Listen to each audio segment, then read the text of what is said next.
introduce the speakers and to take this conversation forward, I would invite Sundar Gupta, co-founder at NIDA. And the session is going to be a panel discussion on leveraging deep tech for financial inclusion. Over to you. Good afternoon, everyone. Welcome to the session on leveraging deep tech for financial inclusion. So it goes without saying that technology over the last few years has played an incredible role in advancing the goal of financial inclusion. And today we are at the crossroads again, where the world over we are seeing deep tech solutions like conversational AI breaking out of labs and into the hands of millions of customers. So it's an opportune time for Nasscom to be asking this question: how can deep tech enable the cause of furthering financial inclusion even further from here? So to discuss this today, I would like to invite my co-panelists on the stage. So we have Mr. Amol, who is the director at Omidyar Network India, and we also have Narendra, who is Chief Technology Officer at PayU.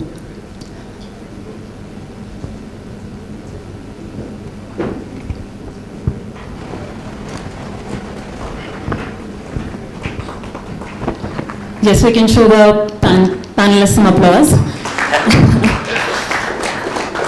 All right, so to kick things off, let's start with a quick introduction of the panelists.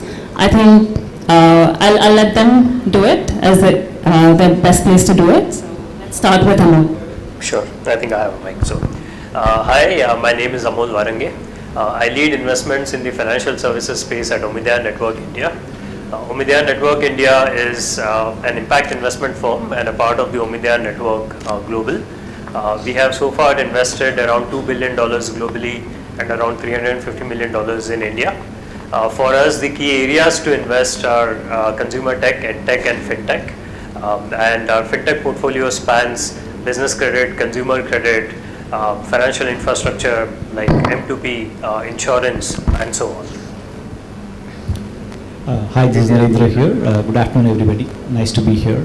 It's always a challenge to do a session right after lunch, so hopefully we can keep you guys awake. So this is Narendra here. I lead the engineering functions at PayU. As you guys know, PayU is a group of companies operating in the fintech space. PayU Payments itself is our PA business. We provide payment aggregator services for our merchants and make it easier for people to do e-commerce. We also have PayU Finance, which helps in lending, and Wipmo, which is our technology provider, working with banks to make technology accessible to our banking ecosystem as well. So overall, it's a great time to be in fintech and excited to be here. Thank you. Thank you both. So to quickly introduce myself, I'm Nupur. I'm one of the co-founders of NIDA. NIDA today is a credit-led financial services business for one of the most overlooked populations of India, which is the group of low and middle income population, which constitute the mass of the country. We use data and technology to score the population, which was previously unscored, on the back of that enable them access to credit.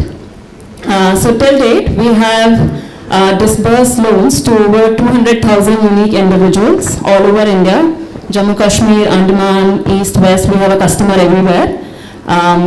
And both shallow tech and deep tech has played an important role in our journey till this point. We have a mix of investors as well as builders in financial inclusion space. So with them, we'll take this discussion forward now.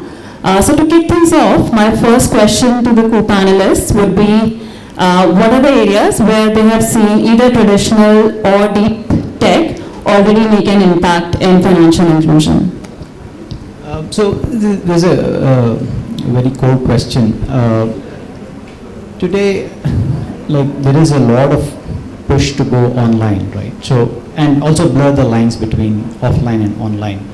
So as you are reaching out more customers, so it's very important that you enable all possible payment channels, right? So you, as you guys know, the conversion funnel. right? Payment is at the last step of the conversion funnel, right? You want to make sure that that barrier is as low as possible. In other words, you support all payment instruments available out there, right? And India is also, the fintech ecosystem is fairly vibrant. So you see a lot of new instruments coming every day, right? So the overhead for merchants to be up to date on all of these is very high, right? So just from a purely tech standpoint, making that integration seamless, making sure that you have access to the widest customer base possible is a huge impetus that PAs are providing to this ecosystem, right? So that has made it really super easy. I look at the different kinds of banks, there's a mobility, people move from different geographies and settle in different cities. You have local banks, other new instruments. The overhead of keeping up to date with this is quite high, right? And tech is an easy way to solve that. So that's on the shallow tech, right?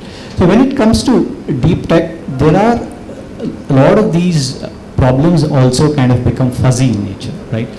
So while merchant is one part of the ecosystem and customer is another part of the ecosystem, how do you make sure that you protect our end customers' interests, right? So there are a lot of bad actors available in the ecosystem. It's very important that we are able to precisely identify where the customer can get into trouble, right? So you'll see that, as mobiles have become more accessible, for example, my father gets a lot of messages and he says, hey, is this something I can trust? Is this something I can open? So these are things that people need a lot of help with, right? So somebody like PayU with the brand can make sure that we protect consumers, and to do that, that's where deep tech comes into play, right? So how do you look at our transactions? How do you make sure that in the humongous amount of volumes that you have, you are able to precisely identify what transactions are potentially fraudulent, and how do you then work with the compliance authorities, make sure that you have a robust process to report them out, right? So this is one example of how deep tech can really help. So the other one is even in a low code, no code kind of a situation, how do you, if you look at all the merchants that are available out there, not everybody is as tech savvy as say in Bangalore, right? So how do you make it easier for merchants to integrate with many of these readily available solutions, right? In a fairly low code kind of a way. This is another area, can you make it accessible in regional languages? There are many such opportunities where we can break the barriers and make it easier for both merchants and consumers to start taking advantage of the new generation products that are coming. Thanks, Narendra. Amol, would you like to share your thoughts? Sure. So look, from an investor's perspective, there are various lenses that we take to figure out how has tech changed the various sectors here in India, right? One is you could go along the line of, let's say, normal tech, or the first generation of tech was more towards solving the cost of delivery. And there were various, for all kinds of financial products, and technology helped solve this to a certain extent, right? Then there's the function of the product and product structuring, which is to a large extent driven by the regulations in this industry, right? So the use of tech is also within those framework and guide rails. So for example, a banking would be much more advanced as compared to insurance in India, which still runs block products, right? And not really very personalized usage-based products, right? So that's the second lens where we have seen tech do that, right? The third piece is the customer UI UX. And again, there, obviously as simple as possible for the end customer is the goal. So I think this is all the normal tech. Deep tech is more under the hood, as Narendra mentioned, where you're trying to either build customer intelligence on the basis of all this data that you have, or you're trying to build more contextual products. The same financial product, if you can make it more contextual using all the data that you have. These are the various cuts that we see tech and deep tech evolve in the system. Thank you. Yeah, so to give a color from our vantage point at NIA, so algorithms form part of the entire part of our loan life cycle, from acquisition to underwriting to fraud detection to even in growing numbers, percentages, how we collect back from customers as well. And a couple of folks here talked about regulation. So I think the reason why it's being talked about is when we're talking about financial inclusion, inevitably it relates to a group of people that is traditionally underserved, a group of people that's also considered vulnerable, and therefore attracts a lot of intervention from the government, from the regulator. There is the sense that the customer's financial literacy might not be there, and hence there is a need for a neutral third party to intervene, and which is part of the navigation that an early stage business has to do while this market is being developed. All right, so now switching instead of taking a solution-centric view, turning the problem around. So another way we can ponder this question is, what are the biggest challenges in financial inclusion before thinking about what deep tech can solve? So my next question to panelists would be, what are these biggest challenges due to which financial inclusion is not higher than where it is today, and then we can discuss how deep tech can help solve them. Yeah, so I would pick up from my last point, right? So like, how do we cross the barrier from cities to tier 2, tier 3 cities, and kind of also move away from English and other regional languages, right? So I think that would be a great opportunity and problem that we have today, and that's where tech can be leveraged very heavily. And this is from all aspects of business, right? So it is like, starting from onboarding a merchant, right? So how do we make it seamless for people that you translate the nuances of law into onboarding to a particular system, to also dealing with companies on exception basis, right? So whether it is customer care or other help that they might need, So this is like essentially falls into the long tail, right? And as companies have to scale, you will know that as you get into your long tail customer base, whether it's merchants or end customers, the only way you can scale is through technology, right? So you have built a core product. Now you really it's really hard for you to have human capital kind of dealing with end customers. It works very well for our big customer base, right? So not for your long tail customers, right? So this is where tech can play a really huge role in ensuring. Like a simple example could be like these days we are all getting into AI chats, right? So how do you make it so intuitive to customer to help them navigate their problem and provide the right solution, right? So so this is one thing. The other opportunity is, how do you also bring awareness to our long tail population is about the financial products, right? So I mean, you already see great things happening, right? So people are now becoming more aware about investing in the markets, right? So how do you take these products, build that awareness, education, and start providing necessary information in the way that people really understand the contextual stuff that Amol was talking about, right? So this was not happening, and the ability to create those products, identify, get the data, do the marketing, and get customers to start using this, right? I think these are real good opportunities which can be solved through tech. And I think the amount of data that we are getting now is it's helping people to make those penetrations, right? So I hear that some of the upcoming fintechs are actually doing a lot more growth in tier 2, tier 3 cities, right? So yeah, these are a few thoughts that I would say we have.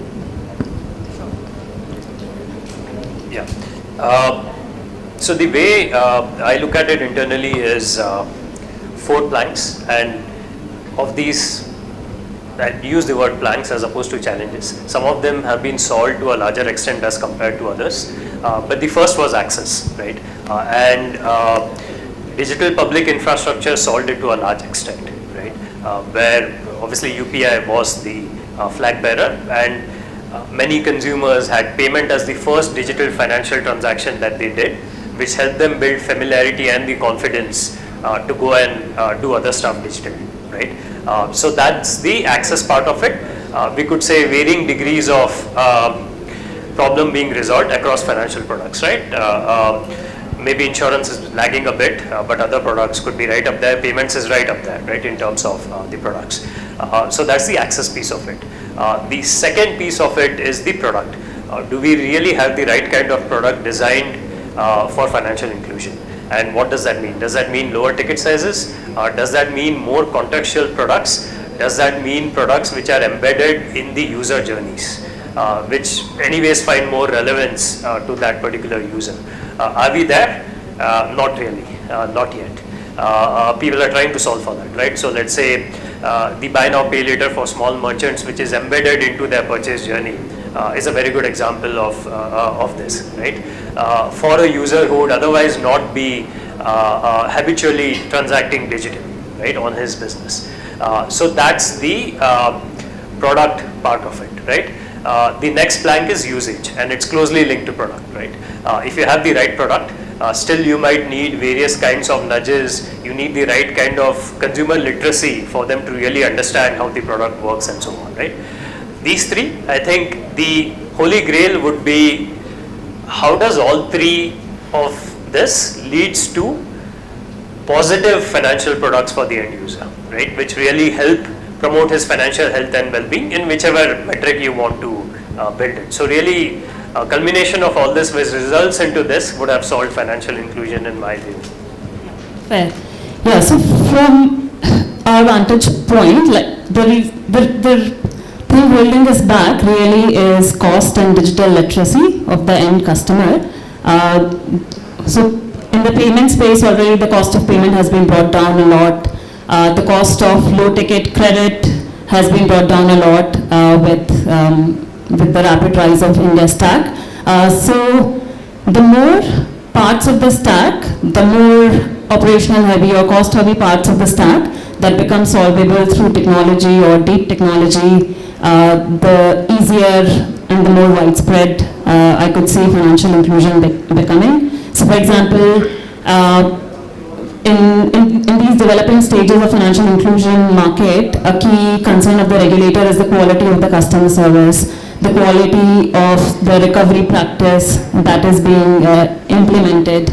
So to the extent deep tech can play a role there in bringing those costs down, in improving the quality of the service, that adds further wings to the expansion of the space. All right, so my next question now is forward-looking. So I would like to hear panelists' views on what are the opportunities in financial inclusion they see in future driven by deep tech. So as this financial products are becoming widely available, right? So naturally the next focus is to see how do we bring down the cost of these products to the end user, right? So in this, I think you will see that there is a very nice trend that is fitting in, that any problem is now, there are people focused on a small slice of the problem, right? So like for example, you take a payment problem, right? So in that you look at settlement, reconciliation, invoicing, and so on. So each one is a instead of everybody trying to solve these problems, you see that people are trying to specialize in these problems. And then what that lends to is better collaboration among fintechs to kind of take advantage of what is not their core portfolio, right? So when you do that, like for example, payment itself, right? So there's no need for e-commerce merchant today to do payment. If they do it, the cost will be fairly high. So you try to bring, now you further go down and tackle other problems which are not necessarily core for them, right? So what this does is, as consolidation happens, right? So it further brings down the cost of your financial products, right? So whether it is discovery of product, whether it is marketing of the product, whether it is customer care, right? So like at every stage you start bringing in efficiency, right? And this in turn will lead to better pricing, much more efficiencies of these organizations. So this I feel is one of the great opportunities that can help both the ecosystem and the customer base, right? So the other is perhaps this is more kind of open-ended, right? So regulation, I believe there is still government is looking at passing a bill in terms of data, right? So what are the guidance around how can we use data, how can we share data across companies to use it constructively to do better marketing, better awareness for the customers, right? What is right for them, what might help them, right? So that is obviously a great space, but I think there's some amount of clarity needed on that. I think as that comes along, I know people are trying to work through that, but some amount of help from the government on that. I think that will really be another great opportunity in the coming time. From my vantage point, I would pick 4 areas. One is decentralized finance, and I'm not talking about currencies. That's a different, whether it's a private versus a central issued currency, maybe that's one aspect of it. But blockchain as a technology in BFSI, we know already has applications. Tokenization, fractional ownership could change the way how secured credit happens in India, right? We know people are overweight on physical assets in India, right? That could really change the game. Similarly, digital currency, in whichever shape and form it comes in India, a programmable end use case and let's say expiry of tenor is immensely powerful for a credit business like yours, right? So DeFi would be the first bucket for me. Second bucket on the credit side, underwriting, the use of AI, ML, customer onboarding or other more flavor on the consumer and the customer persona, use of deep tech there could be interesting. Third bucket would be on the insurance side, where we know the regime is getting more innovative and friendly. So the use of AI deep tech for product structuring, let's say telematics for motor insurance, and so on, could be an interesting piece. The last piece would be on personal finance, using AI ML to come up with really figuring out what works for a personalized situation, giving those insights. A replica of that on the business side could be trying to predict cash flows and providing the right kind of solutions for small businesses. Or let's say once we had the earlier panel on ONDC, when ONDC comes in without an Amazon standing in between, the commerce could look very different. The needs for insurance, the needs for credit could be very different from the way it works now, where there could be implications for deep tech. Great, thank you. So very similar to what Narendra and Amol said. So one of the biggest nearest foreseeable areas of disruption or movement that I see is in customer-facing interfaces or customer-facing aspects of financial services and products. So Indian customer in particular is known to be wanting a lot of hand-holding, support, wherever there is a lack of financial literacy. Conversational AI could be could help to cover some of those gaps.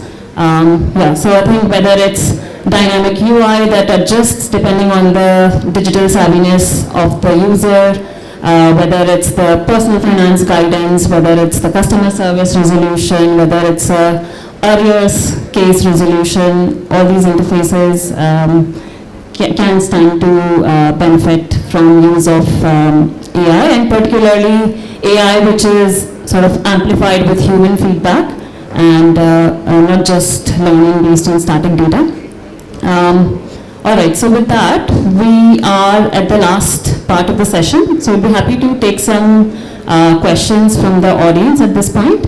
And while we do that, an open question to the panelists is if they would have any advice for people who are looking to build solutions in deep tech space in the audience. I think there is a really a lot happening, and the opportunity is fantastic. So the only suggestion I would have is that just think end to end in terms of how your product fits into the ecosystem and what problem you're trying to solve, right? So if that pitch is not clear, right? So sometimes we tend to think of a problem and try to attack it from our vantage point. But if you are able to talk through that to few people, just make sure that that problem statement fits in well. I think that is super important. In terms of technology, I think while deep tech solves a lot of issues, it's also important that we try to understand what it cannot solve, right? So like where you're hitting whether it's regulation and stuff like that, right? So you have to be clear, like, do you circumvent everything through deep tech, or like you make sure that you draw your boundaries clear for your business, right? So that aspect has to be thoroughly thought through. Yeah, but I think there is so much explosion happening in this space that there is immense potential, and maybe this is the time to be bold and try out new ventures.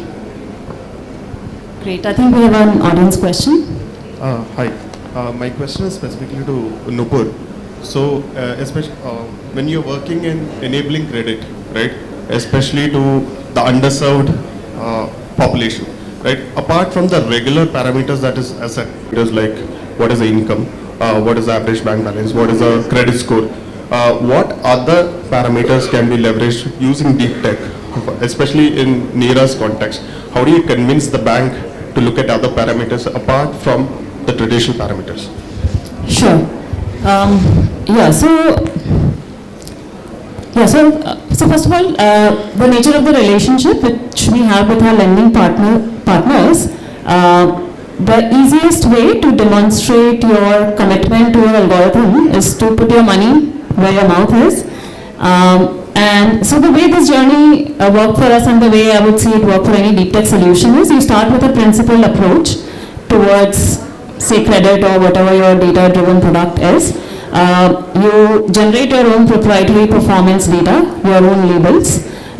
You learn from them, and then you start deviating, and you collect a lot of sort of origination data, which you then are in a position to map against the labels. And once you have collected enough data, then you are set for your systems to learn on their own. And then in the mix, you can also throw some samples from negative population. For example, a group of people that we wouldn't underwrite based on our principled approach, we would start giving a portion of that population loans as well, see how they perform, see our model learns from that performance, and that becomes a basis for this system to keep on getting smarter and smarter. Does that answer your question? A general open question. We hear about how bias in AI is driving down inclusion. How do you see key players, working against that and trying to mitigate this bias and helping, inclusion go up instead? Yeah. So I mean there are ways today to sort of detect and act on bias. So first you have to detect bias, and then it's then organization's policy how they act on it. So there are third-party services which help today to detect bias in your systems. And the other thing is in growing startups, the population that you're trying to learn from, it is anyways constantly changing, right? So in a market of few hundred millions of customers, we have only given loans to 200,000 borrowers. So clearly, we have not captured everything which is there to capture about our borrower behavior. So one way to deal with it is keep on experimenting with the negative population, which does not fall into the fold of your current models or current principles. That's one way, but there are more techniques beyond it that you can use to detect bias. Yeah. So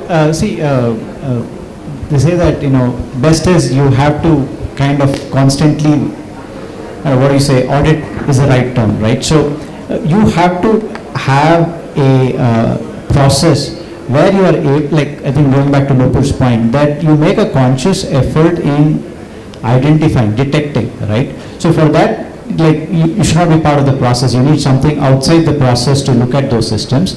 And you have to be willing to take a neutral look at your systems, right? So that perspective, a third party plays a very important role to give you that perspective. I would say that's really a good way. Otherwise, I think it's your it's like testing, right? So you're constantly looking at this and validating and making sure that you're getting the right results out of it and there's no bias. Hi. My question is for you, Nupur, and others can also answer if it's relevant. I wanted to know, when you go interiors, how do you reach out to these target segment? Because we are talking about volumes. Are you creating feet on street? How are you using technology if you are? And how are you overcoming language barriers? And what kind of cost is involved in going interiors? Sure. So the interesting thing is we have created a product that people need. So they are coming to us. People are going online, searching for loans, finding us, searching. People tell their friends. A customer of ours who saw our ad somewhere, had a good experience, tell their friends that instead of borrowing from local money lender, you can borrow from Mira. You'll get a quick, fast, reliable service with low cost, and they will reach out to us.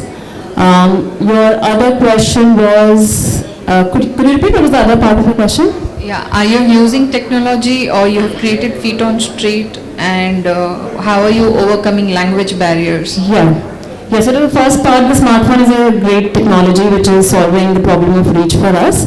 I